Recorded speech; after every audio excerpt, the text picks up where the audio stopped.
In a world filled with different flavors, spices, ingredients, and traditions, people often think they've tasted everything. They travel from country to country, try new dishes, explore restaurants, and watch famous chefs prepare meals with perfect techniques. But there is something that continues to surprise them, something they never see coming, something that stops them in their tracks the moment they take that first bite Filipino home cooking. Before we begin this journey, it's important to make something very clear. This video does not compare cuisines, it does not claim superiority, and it does not try to impress or argue with anyone. Every country has beautiful dishes shaped by history, culture, pain, joy, and family. What you're about to hear is simply the story of what many foreigners feel, see, and discover when they finally experience real Filipino home cooking for the first time.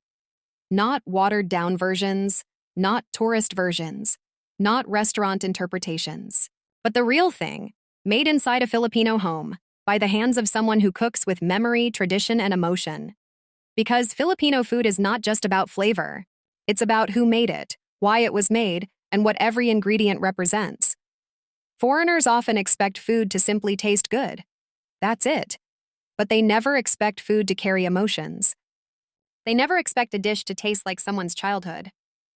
They never expect to feel a story inside a flavor. And that is the first thing that surprises them, the emotional weight of Filipino home cooking. Many visitors say the same thing.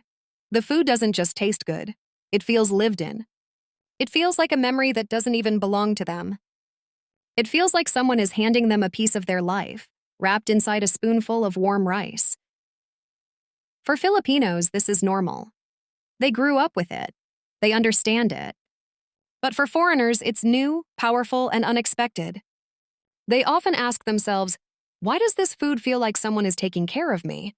And the answer lies in the culture, the tradition, and the way Filipino families treat food not as a simple meal, but as an expression of love. Foreigners never expect that inside a Filipino home, cooking is not a task. It is a responsibility of the heart. The mother, the father, the lola, the tita, whoever is behind the pot is not simply cooking. They are offering warmth. They are offering comfort. They are offering a piece of their soul. And the moment foreigners sit down at a Filipino dining table, they realize something they never expected. The food is only half of the experience. The people are the other half. Filipinos don't just feed you. They welcome you. They make space for you. They treat you as part of the home. And this is something foreigners talk about again and again, the feeling that they are not guests, but family, even if they just met the family for the first time. Even if they don't speak the language. Even if they don't understand the traditions. The food creates a bridge that needs no translation. One of the biggest surprises for foreigners is how rich Filipino dishes are with history. They expect a meal, but they receive a past. The Spanish influence, the Chinese influence, the Malay roots, the indigenous wisdom, all of it is present in every dish. When they taste adobo, they feel the simplicity that survived centuries of change. When they eat sinigang, they experience the comfort created by Filipino families who learned to make warmth out of sourness. When they try kare-kare, they feel the blend of creativity and adaptation that came from making something beautiful out of scarcity. Foreigners never expect that Filipino dishes carry stories of survival, colonization, celebration, struggle, and resilience. They never expect a meal to reflect the entire identity of a nation. And yet, that's exactly what Filipino food does. It carries history gently, like a story passed from one generation to another. Many foreigners say they thought Filipino food was simple, just ingredients, seasoning, fire, and a pot. But then they enter a Filipino kitchen and everything changes. They realize that Filipino cooking is not about how expensive the ingredients are, but how meaningful they become. It's not about perfect measurements. It's about instinct. It's not about strict recipes. It's about memory. They watch a Filipino mother cook without looking at any recipe book. She reaches for the soy sauce without measuring. She tastes the soup with a quick spoon dip and knows exactly what is missing. She adjusts the heat, adds a pinch of something, and continues cooking with a rhythm that looks like a dance. Foreigners say they've never seen anything like it. They are used to precise measurements, timers, and step-by-step instructions. But Filipino cooking is different. It is guided by feeling. And that surprises them more than anything else. From the moment the Spanish arrived in the Philippines, the relationship between the colonizers and the native people was never equal. What started as exploration quickly turned into domination, and for hundreds of years, Filipino lives were reshaped by force, fear, religion, and power. But behind the usual history lessons, there are deeper stories. Stories that explain why so many families suffered, why entire communities lost their identities, and why thousands of young Filipino boys were taken from their families and reshaped into soldiers for a foreign empire. To understand the Philippines today, you must understand what truly happened back then. Many people think colonization was only about religion or trade, but it was much more than that. It was about control. And at the center of this control was a powerful method: taking the children. Spanish friars and the colonial government discovered early that the fastest way to control a population was to start with the young. Children were innocent, impressionable, and easier to mold. So a system was created where boys, sometimes willingly sent by poor parents, sometimes taken by force, and sometimes lured with promises, were separated from their families and placed in Spanish-run institutions. These boys were renamed, retrained, re-educated, and reprogrammed to serve Spain. They were called Indios Soldados, native soldiers. Some were taught Spanish. Others were trained in military strategy, horseback riding, and how to use European weapons. They were fed stories about loyalty to the crown, being told that serving Spain would make them civilized, honored, and superior to other natives. And by the time these boys grew up, many of them could no longer speak their mother tongue. Many no longer recognized their old customs. Some even began to look down on their own people, believing what the colonizers taught them, that the Spanish way was the only way. But this transformation came at a heavy price. Because once you change the children, you change the culture. Once you control the young, you control the future. Families began to break down. Local leaders lost power. Traditional systems of governance faded. The Spanish didn't need to fight the entire Filipino population. Instead, they trained locals to fight for them.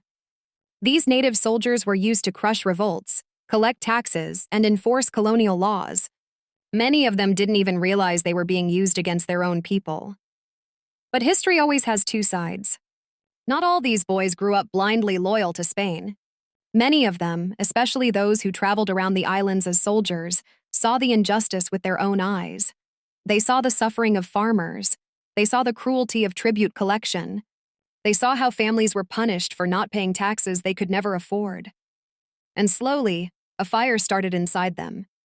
These were the young men who later became the early seeds of revolution. Some abandoned their posts. Some started talking secretly to villagers. Some spread forbidden ideas about equality, justice, and resistance. And some later joined the great revolts that shaped Philippine history.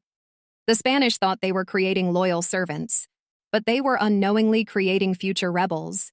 This was the story of many great Filipino heroes, men who were once touched by Spanish education or military influence, but who later used that knowledge to fight back. They understood the system from the inside, so they knew how to challenge it. They knew how the Spanish thought, how they fought, and how they controlled villages. This insider knowledge later became a powerful weapon during the revolution. But outside the military system, ordinary Filipino families were experiencing their own struggles. Many were forced to leave their homes to serve in government projects. Others were taxed beyond what they could produce. Young girls were sometimes taken into convents where they served as caretakers, assistants, and sometimes victims. Communities that once lived peacefully began to lose their freedom piece by piece. But what kept Filipinos strong was something the Spanish didn't fully understand: the deep cultural value of family, loyalty, respect, and community. Even in the darkest times, Filipino families found ways to pass down stories, traditions, recipes, songs, and memories. This is why, even after 300 years of colonization, the Filipino spirit did not die. Food, for example, became a silent resistance. Filipino mothers and grandmothers continued to cook traditional dishes with meaning, using ingredients that reminded them of their ancestors. Meals became a way to preserve identity. Every shared bowl, every family celebration, Every recipe passed from parent to child carried history and resistance within it. Even today, when Filipinos gather around a table, they aren't just eating, they're honoring their past. Every bite is memory, every meal is heritage, and every shared plate reminds them that no matter what happened, they survived. As time went on, more Filipinos began to wake up. Secret schools started to form. Underground discussions grew. Writers began publishing essays calling for reforms. A quiet intellectual movement was rising, and it was only a matter of time before everything exploded. By the late 1800s, the Philippines had changed forever. Those once young boys trained by Spain had grown into experienced men, soldiers, thinkers, workers, and community leaders. Many of them had witnessed the worst of colonial injustice, and now they were ready to fight for freedom. What began as small revolts turned into massive uprisings. Families who once feared speaking out now joined the cause. And the fire that the Spanish unintentionally sparked began to spread across provinces, islands, and generations. This was the birth of a nation's courage. But the story doesn't end there. Because even after the Spanish left, the transformation they engineered continued to affect Filipino society. Names changed, languages mixed, cultures blended. New religions, new ideas, new laws all became part of a new Filipino identity. Some people say these changes weakened the old traditions.